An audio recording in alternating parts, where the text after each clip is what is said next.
Assalamualaikum warahmatullahi wabarakatuh. Waalaikumsalam warahmatullahi wabarakatuh. Kami dari kelompok 2 Pendidikan Multikultural akan memaparkan materi keberagaman budaya wilayah Papua. Nah, kami dari kelompok 2 ini yang beranggotakan yang pertama Rinda Sari dengan NIM akhir 082, Nadila Rifki Kisani dengan NIM akhir 109, Aulia Ranaili Muna dengan NIM akhir 114, Dewi Ainin Diarifatin saya sendiri dengan NIM akhir 117, dan Intan Nur Marcella dengan NIM akhir 118. Nah, untuk materi yang pertama ini, umumnya Papua ini bisa dikatakan provinsi terluas di Indonesia dengan luas wilayah 336 km persegi. Nah, sedangkan agama mayoritasnya yaitu Kristen, bahasa yang sering digunakan di daerah Papua ini bahasa Austronesia atau bahasa Papua, dan ada juga yang non-Austronesia. Untuk rasnya sendiri, ras di Papua itu ras Negroid dan gendernya itu terdiri dari laki-laki dan perempuan. Lalu untuk slide selanjutnya mengenai etnis suku. Etnis dan suku di Papua ini ada 5, yaitu yang pertama suku Asmat, yang kedua suku Dani, yang ketiga suku Korowai, yang keempat suku Muyu, yang kelima itu ada suku Amume. Lalu untuk slide selanjutnya mengenai ada 7 wilayah adat di Papua. Nah, yang pertama ini ada wilayah adat budaya Tabi atau Mamta yang meliputi suku-suku yang mendiami dataran sungai Mambiramo sampai sungai Tami. Nah, yang kedua ini ada wilayah adat budaya Seireri, yaitu suku-suku yang mendiami wilayah Teluk Seireri.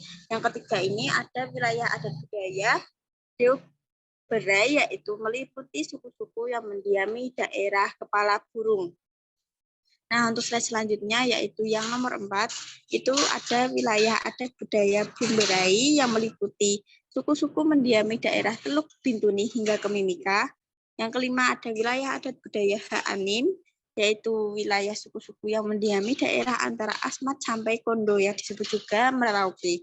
Yang keenam itu ada wilayah adat budaya Lapago yang meliputi suku-suku yang mendiami daerah pegunungan tengah bagian timur, dan yang terakhir ini ada wilayah adat budaya Mepago yang meliputi suku-suku yang mendiami daerah pegunungan tengah bagian barat. Nah, untuk slide selanjutnya ini akan dipaparkan rekan saya yaitu Mbak Yunika. Tradisi adat istiadat di Papua. Tradisi bakar batu, yaitu bermakna sebagai bentuk rasa syukur dan ajang silaturahmi antar warga sekampung.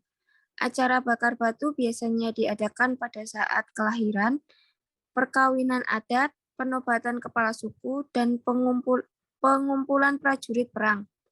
Yang kedua ada tradisi potong jari. Tradisi potong jari adalah tradisi yang dilakukan oleh suku Dani, menyimbolkan suatu kerukunan, kesatuan, dan kekuatan yang berasal dari dalam diri seorang manusia maupun di dalam sebuah keluarga. Next.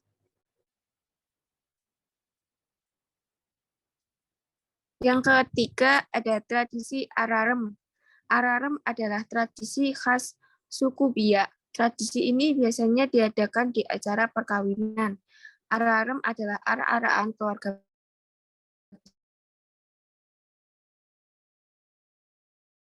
mas kawin untuk calon mempelai wanita.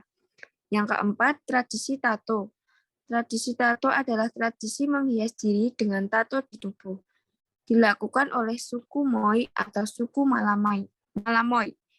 Motif khas pada tato suku Moi dulunya diperkenalkan oleh seseorang imigran yang berprofesi sebagai penutur Austronesia dari Asia yang datang ke wilayah Sorong pada zaman Neolitik.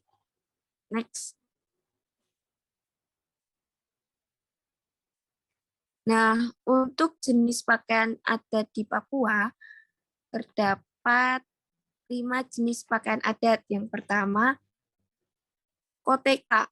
Koteka merupakan bagian dari pakaian adat Papua yang berfungsi untuk menutupi kemaluan penduduk pria asli Papua, sementara bagian tubuh lainnya dibiarkan terbuka, sehingga nyaris telanjang. Yang kedua, baju kurung. Baju kurung merupakan pakaian adat Papua yang digunakan oleh para wanita sebagai atasan. Bahan dari baju kurung adalah kain beludru. Baju kurung mendapatkan pengaruh dari budaya luar Papua dan banyak dipakai oleh perempuan di Manokwari. Yang ketiga, rok rumbai. Rok rumbai merupakan bawahan yang menutupi bagian tubuh bawah wanita Papua. Biasanya dipadukan dengan baju kurung. Yang keempat, pakaian sali. Pakaian sali merupakan pakaian yang hanya boleh digunakan oleh para gadis. Yang kelima, pakaian yokal. Dalam budaya Papua, perempuan yang sudah menikah juga disediakan pakaian khusus.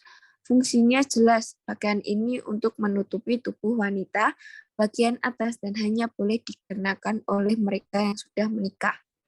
Next. Nah, ini gambar-gambar pakaian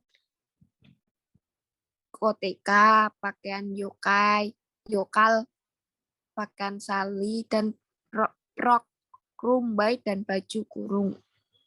Next. Untuk senjata-senjata tradisionalnya terdapat 4 senjata. Yang pertama, pisau belati. Yang kedua, kapak batu. Yang ketiga, tombak. Yang keempat, panah. Selanjutnya akan disampaikan oleh rekan saya.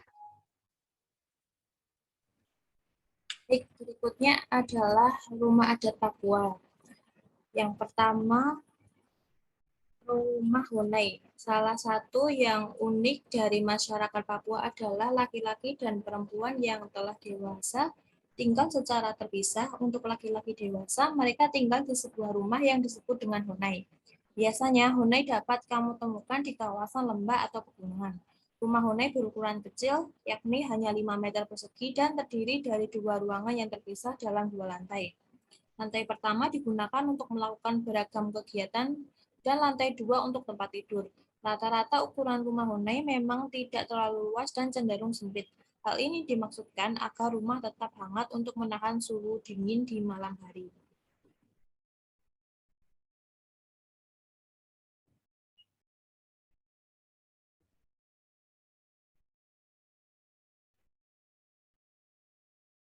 Yang kedua ada rumah ebai. Kalau rumah Honai diperuntukkan bagi laki-laki dewasa, rumah ebai dihuni oleh perempuan dewasa. Ebai berasal dari kata ebe yang berarti tubuh dan ai yang berarti perempuan. Ebai bermakna perempuan merupakan tubuh bagi kehidupan sebelum seseorang lahir di dunia. Rumah ebai memiliki ukuran yang lebih kecil dan pendek dibandingkan dengan rumah Honai.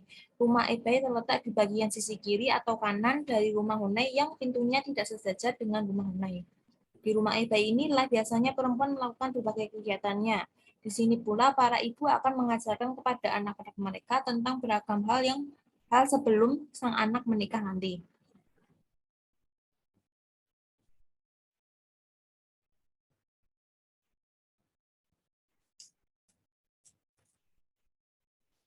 Yang terakhir ada rumah Wamai, tak jauh dari rumah Honai dan rumah ebai biasanya ada satu rumah kecil di dekatnya yang bernama rumah Wamai. Rumah ini digunakan sebagai kandang hewan ternak seperti ayam, babi, anjing, atau kambing. Bentuk Wamai sangat fleksibel, bisa persegi atau lingkaran tergantung banyaknya hewan peliharaan yang mendiami rumah tersebut. Sekian presentasi dari kelompok kami. Apabila ada salah kata, kami mohon maaf. Wassalamualaikum warahmatullahi wabarakatuh.